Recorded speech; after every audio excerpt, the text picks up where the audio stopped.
Quanto às propriedades operatórias do logaritmo, nós temos 5 principais. Vou falar de 3, depois de 2 que são um pouquinho mais especiais. As 3 principais propriedades operatórias são o logaritmo do produto, o logaritmo do quociente e o logaritmo da potência.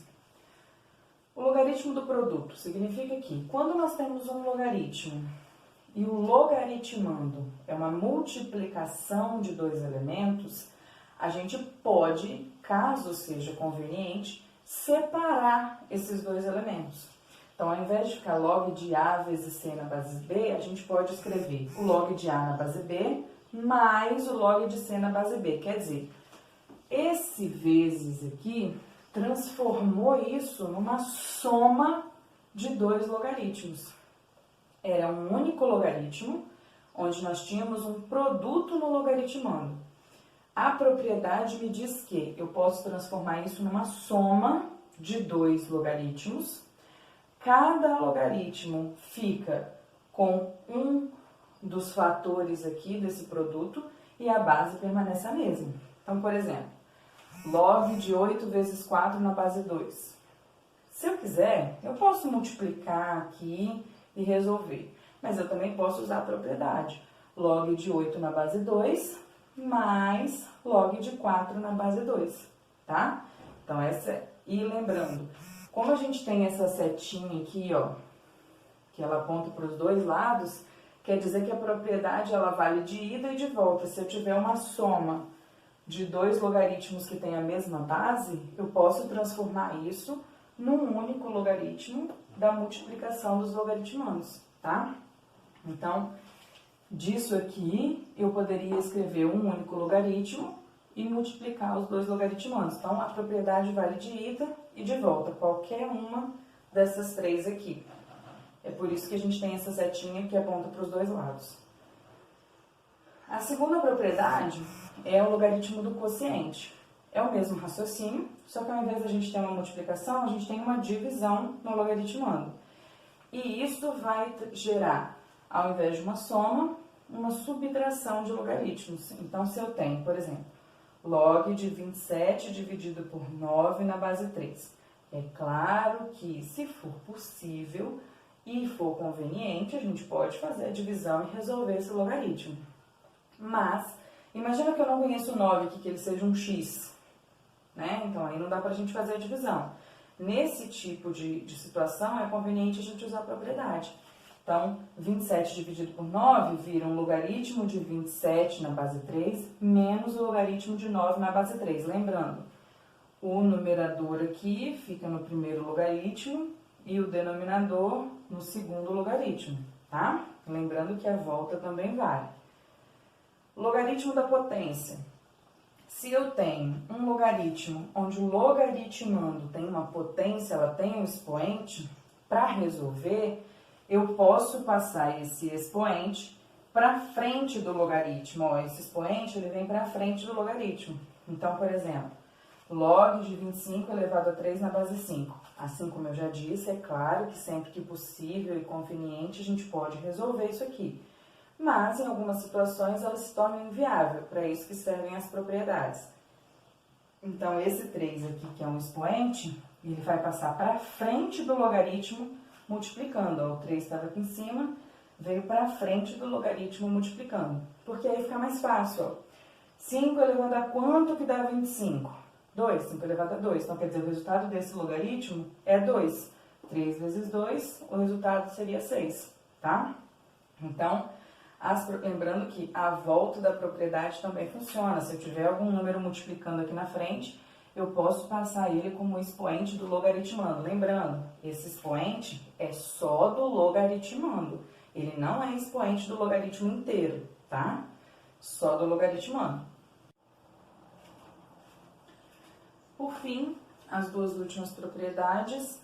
A quarta é o exponencial de logaritmo de mesma base. Então, por exemplo, se eu tenho um exponencial e o expoente aqui dessa potência é um logaritmo que tem como base o mesmo número que é a base da potência. Então, o resultado disso aqui é o próprio logaritmando. Por exemplo, isso aqui é uma potência. O 5 é a base e o log de 625 na base 5 é o expoente. Se nesse expoente, a base do logaritmo é o 5, a base da potência é o 5. Sempre que isso acontecer, logaritmo e exponencial são operações inversas. Então, se as bases são iguais, é como se elas se anulassem. Então, o que sobra é o meu logaritmando. Então, sempre que a gente tiver isso aqui, o meu resultado é o próprio logaritmando. E a última propriedade é a mudança de base.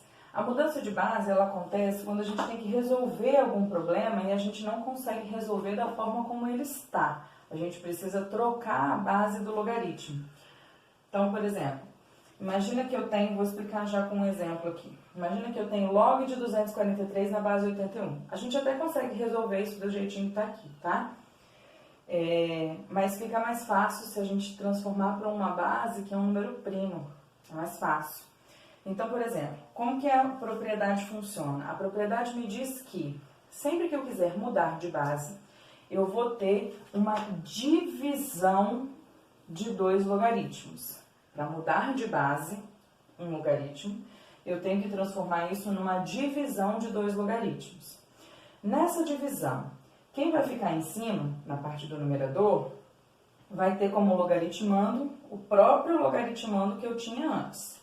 Então, será log de 243 na base 81, o 243 é o logaritmando do primeiro logaritmo.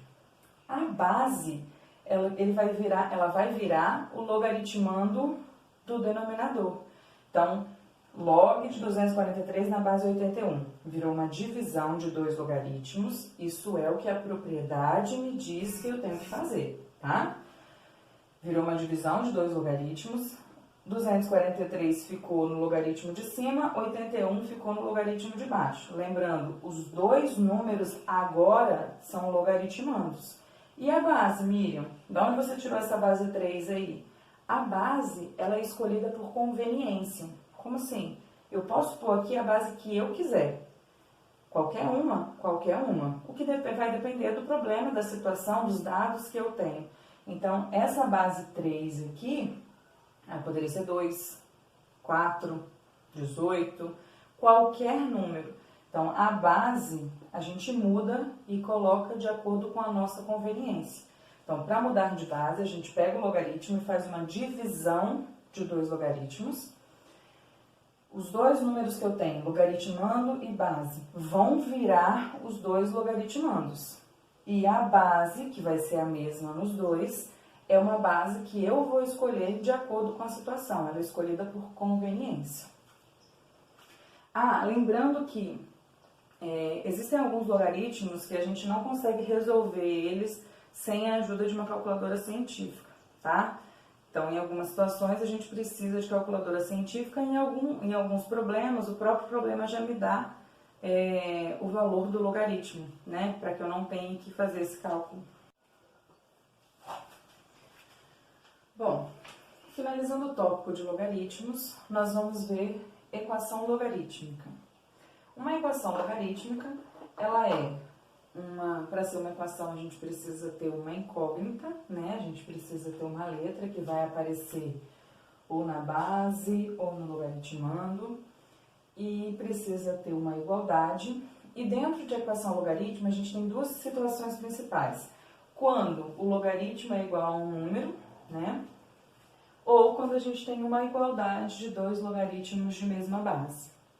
Lembrando, quando a gente vai resolver, a gente precisa primeiro, depois que a gente resolve, a gente precisa verificar a condição de existência, né? Que depois eu vou voltar quando a gente resolver. Então, por exemplo, log de x mais 5 na base 3, que é igual a 2. Como eu posso resolver essa equação?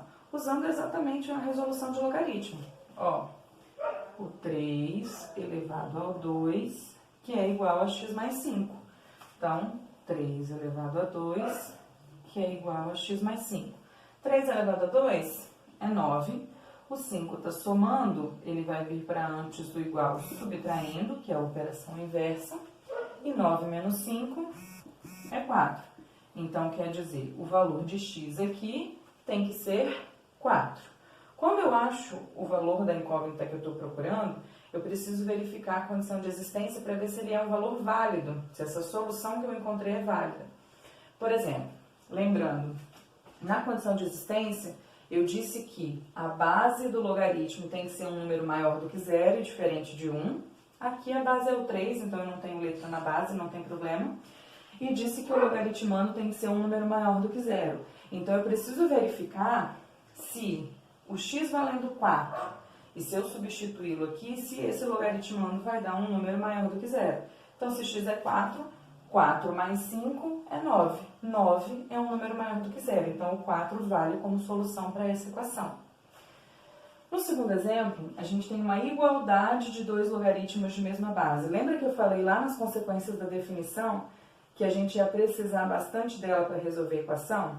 Quando a gente tem essa situação, a gente vai usar aquela consequência da definição que me diz que se eu tenho uma igualdade de dois logaritmos que têm a mesma base, significa que os dois logaritmandos são iguais. Então, se isso aqui é uma igualdade, esses dois logaritmos têm a mesma base, significa que o 4x mais 5 tem que ser igual a 2x mais 11, pela consequência da definição que a gente já estudou.